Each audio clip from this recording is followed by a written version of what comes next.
Speaker के office में इधर 10 लोग, इधर 10 लोग, सत्ता पक्ष और विपक्ष, और चिल्ला रहे हैं एक दूसरे के ऊपर। वो वीडियो आप दिन में आपने देखा होगा इंडिया टीवी के ऊपर। स्पीकर बैठे हैं, मतलब कह रहे हैं क्या स्पीकर के चेंबर में सही, आज आप ही शायद सुबह कह रहे थे, कोई और कह रहा था कि स्पीकर के चेंबर में लोग झगड़े निपटाने जाते हैं, वहां कोई विवाद हो तो खत्म करने के लिए जाया जाता है, और वहां जाकर के ऐसे हो रहा था मतलब जैसे लिटरली एक दूसरे का गला पकड़ लेंगे।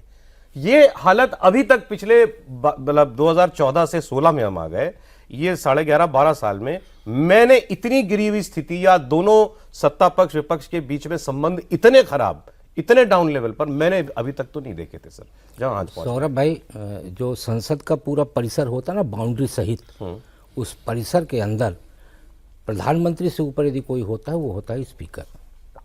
मतलब उस परिसर के अंदर प्रधानमंत्री भी स्पीकर की मर्यादा बचाते हुए चलते हैं। तो जिस परिसर में प्रधानमंत्री स्पीकर की मर्यादा बचाते हैं, वहाँ हर सदस्य की जिम्मेदारी होती है स्पीकर की मर्यादा बचा के चलने की। अब अपने यहाँ क्या है कि मर्यादा कहाँ तक पहुँच चुकी है, इसके लिए आप जगदीप धनखड़ जी के कालखंड को देखिए। कल्याण बनर्जी बाहर उनकी मिमिक्री निकाल रहे थे और राहुल गांधी जी वीडियो बना रहे थे। तो अपने यहाँ क्या है ना कि चाहे राज्यसभा के उपसभापति का मामला हो, चाहे लोकसभा के सभापति का मामला हो, एक उपहास बना दिया गया। उस मर्यादित पद को एक उपहास का कारण बना दिया। टेबलों पे चढ़ के कागज फाड़ के फेंके गए हैं। इसके पहले भी देवेंद्र जी भी थे। इसके पहले भी 2004 से 14 का कालखंड था। 2004 से 9 के कालखंड में जो सबसे ज्यादा बाहुबली सांसद थे वो आरजेडी के सांसद थे। अच्छा। आरजेडी के सांसद बांह समेट के आते थे भारतीय जनता पार्टी के सांसदों को धमकाने के लिए। प्रत्यक्ष आप देखिए उसमें। अच्छा। बांह समेट के आते। यूपीए सरकार में। यूपीए सरकार, यूपीए 1 में। लेकिन वो भी जहां पे उनकी पूरी कमेटी बैठती है, स्पीकर के नीचे जो एक राउंड टेबल होता है वहां बैठते, वहां से वो वापस चले जाते थे। अच्छा। तो इतनी मर्यादा थी कि हमें वो 10 फलनांग को बचा के चलना है। विवाद होता था उस समय भी। उस समय तो ऐसा लगता था कि बिल्कुल मान के चलिए कि सबसे ज़्यादा जबरदस्त यदि कोई है तो बिहार के सांसद आरजेडी के। लेकिन इतनी उपहास नहीं उड़ाया जाता था, या इतना मर्यादा जो स्पीकर या राज्यसभा या लोकसभा दोनों का कभी खत्म होते हमने नहीं देखा।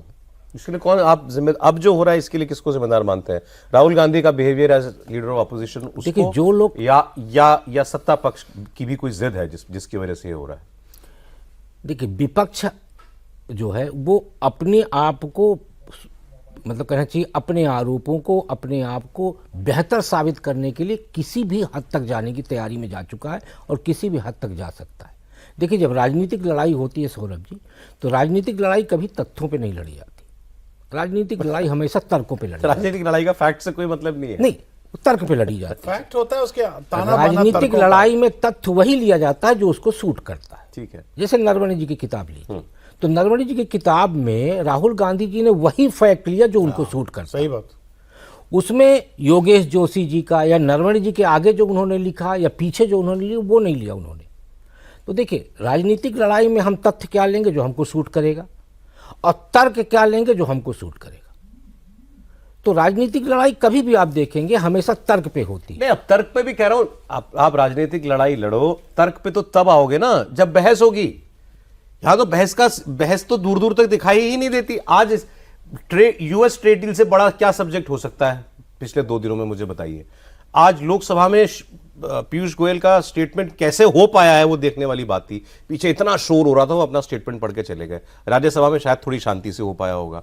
मतलब इससे बड़ा अच्छा, इसमें आपके पास कहने के लिए बहुत कुछ है अपोजिशन के पास, क्योंकि उसकी डिटेल्स सामने नहीं है। आप 100 सवाल पूछ सकते हो, इसी पे घेर लेते सरकार को। मैं कह रहा हूं यही इस पे बात कर लेते। सौरभ जी, आपको ये बताऊं कि हो सकता है, संभवतः यही होगा, क्योंकि विपक्ष को यह भी लग सकता है कि कहीं ऐसा ना हो कि सरकार इंडो यूएस ट्रेड डील की सकारात्मकता को लेकर इतनी अच्छी आगे बढ़ जाए, तो उसको डिरेल करने की भी यह साजिश हो सकती है।